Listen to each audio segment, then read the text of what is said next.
Hello, cherished ones. Welcome to Sweet Pea and Wellsprings. Adjusting takes time. There are always these small things, kidogo in Kiswahili, that I have to get used to every time I return to Africa. Some things are amusing and funny. Others might be a little annoying and require a bit of patience. And then there are some other things that you just have to choose how you see them. And yes, it is a choice. Light shine bright everywhere we go. Music for the people to illuminate the show. Light shine bright everywhere we go. Music for the people, making music for the people. Light shine bright everywhere we go. Music for the people to illuminate the show. Light shine bright. Take, for example, the gecko that was sitting above my bed last night. I choose to see it as a blessing, even though I secretly fear that it will climb into bed with me, and then I'll have something like that scene in The Parent Trap where the dad's evil, mean new girlfriend ends up having a gecko like run into her mouth.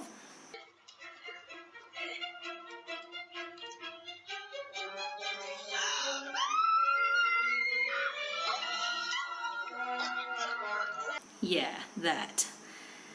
Why is it a blessing? Simple. It eats bugs. And to understand why that's so important, I'll have to tell you a little something about a kidogo annoyance that I had last night. So I came home from Nairobi, from a very long journey from Nairobi, to find a humongous, ugly, black, stinging insect flying around my living room. I, Alicia Elliott, who otherwise will chase down a cockroach and smash the thing with her bare hands at our apartment in Houston, ran into my kitchen and shut the door to protect myself from this thing. And then I contemplated sleeping in the kitchen. So I sat there, figuring out what am I going to do with this. I could sleep in the kitchen, or, and I had a better idea, I could somehow trap it in the kitchen by luring it into the kitchen because of the lights. So if I turned off the lights in the rest of the house, it would be lured into the kitchen with that light, and then I could close the door and trap it. So the next thing, and I'm not saying that this actually happened, I'm just saying that if I did run out of my kitchen armed with a kitchen towel to protect me, if I had done that, it would have looked a little something like this.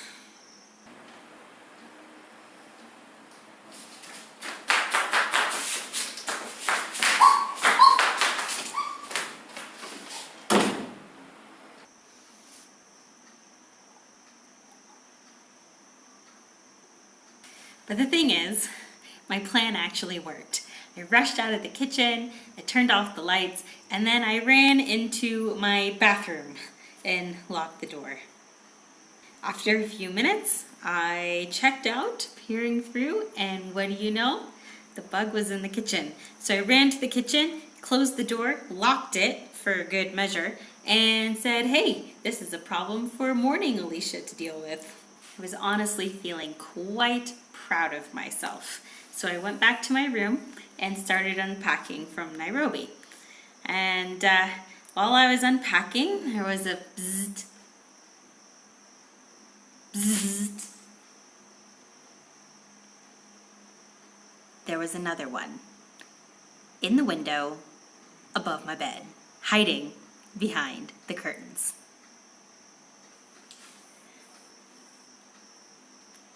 So I had two options before me. I could either sleep in the bathroom, which seemed to be the only place that was not taken over by gigantic flying insects, or I could quickly unpack and take the bed net down and put it over my bed and pray that the bug decided to stay in the window the whole night. So I made the rational decision and slept in my bathroom. Just kidding! No, I made up the bed, climbed in, and that was when I saw the gecko crawl across the ceiling above my bed. And I just kind of prayed that he would find that bug and make him his dinner. The gecko was my silver lining, my little blessing, Baraka, kidogo. And interestingly, the next morning I could find no bugs in my apartment at all. I have no idea if the gecko ate the one and then what happened to the one in my kitchen. I really don't know, but they were gone in the morning. Of course, there are also plenty of amusing things that have happened since I came to Kenya. One of the most amusing happened on the ride back from Nairobi to Maua, which is about a 6-hour journey. Maybe closer to 7 or 8.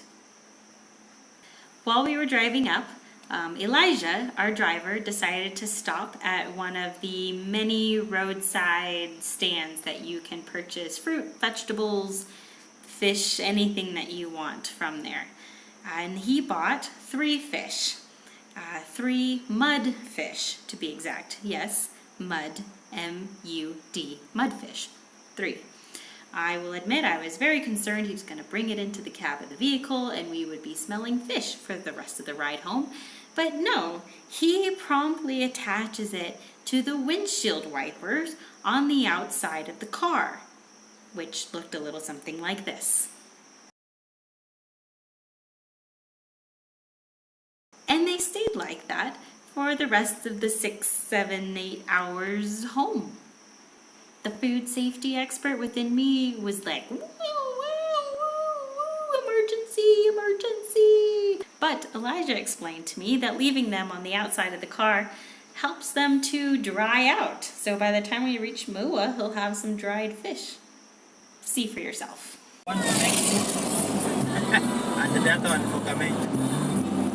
So yeah, we are carrying fish on the hood of our car. Yeah.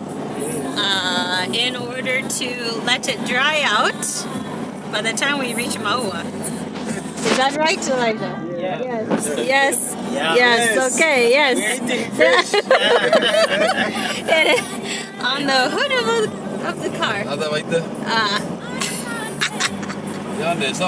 The other 2 people in the vehicle were Jeffrey and Stanley, and you'll get to learn about them more in a future video. So, there the fish were, hanging off the side of the vehicle for the whole ride home.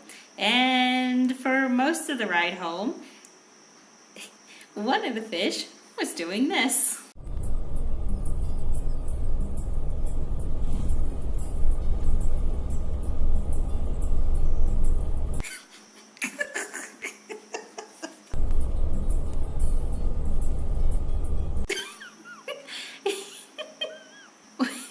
Once we get the fish home, Elijah said that he was going to fry them up and then eat them with ugali or chapati. Sounds delicious.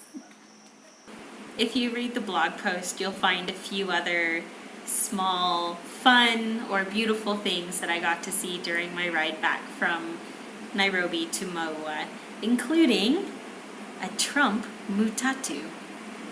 As you go through your day, keep an eye out for those Baraka kidogo, those small blessings that give you a smile and a chuckle, and otherwise sunshine on a rainy day.